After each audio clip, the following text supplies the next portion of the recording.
আমার সাধনা মিটিলো আশা না করি। তোমার আর কি স্বাদ মিটবে আমি একটু শুনি। তুমি চাইলে আর কি স্বাদ মিটবে? সব তো স্বাদ মিটে গেছে। বলছি শোনো না, সামনে তো পয়লা বৈশাখ, কিছু টাকা দাও না, শপিং করবো। পয়লা বৈশাখের আমার শপিং কেউই তো, আমি তো কিনে এনে দিই। তুমি যা হারকিপ্টে মাল সে আমি জানি, তুমি যা কিনে এনে দেবে ভাই ওই 100 টাকার একটা নাইটি, না হলে সেই কবে একটা ছাপা শাড়ি এনে দেবে। আবার শাড়ি নাইটি এনে দিই, তোমার ভাগ্য ভালো। আমার বাপ তো হাত প্যান্ট জায়গা কিনে দিই, ওই পরে ঘুরে বেড়াতেন। আমি অত শত জানি না, তুমি আমাকে টাকা দাও। আমি এবছর ভেবেছি যে আমি নিজের শপিংটা নিজে গিয়ে করে নিয়ে আসবো। তবুও শুনি কত টাকা দিতে হবে? 1010 দিলেই চলবে। দাও ভাবছি।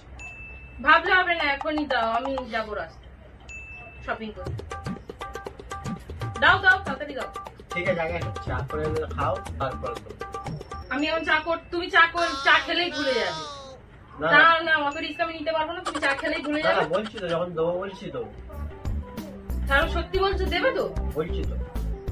তাহলে ঠিক আছে, আমি চা করে নিয়ে আসছি। দিতে হবে কিন্তু, মনে রাখবে, মাথায় রাখবে। সব এ নাও, চা খেয়ে নাও।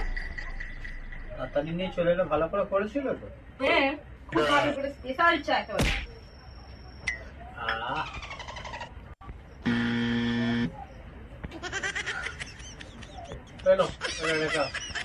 তোমার তো চা খাওয়া হয়ে গেল, তো এবার টাকাটা দাও।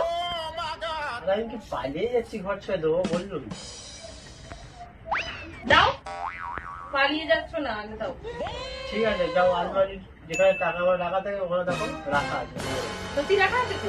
সত্যি রাখা। ঠিক আছে, দেখছি আমি। 200 টাকা? 200 টাকা অনেক বেশি দিলি। আমি জানি তুমি যা হারকিপ্টে মাল, তোমার পকেট থেকে 200 টাকাই বেরোবে।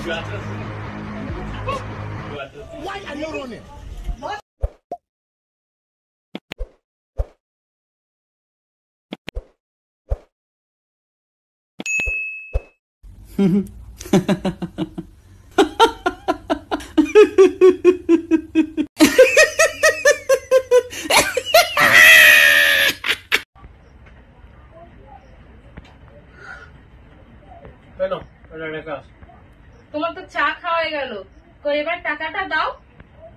আর আমি কি পালিয়ে যাচ্ছি ঘর ছেড়ে দেবো বললুম? দাও, পালিয়ে যাচ্ছ না, আগে দাও। ঠিক আছে, যাও আলমারি যেখানে টাকা আমার রাখা থাকে ওখানে দেখো রাখা আছে, নিয়ে নাও। সত্যি রাখা আছে তো? সত্যি রাখা আছে। ঠিক আছে, দেখছি আমি এক্ষুনি।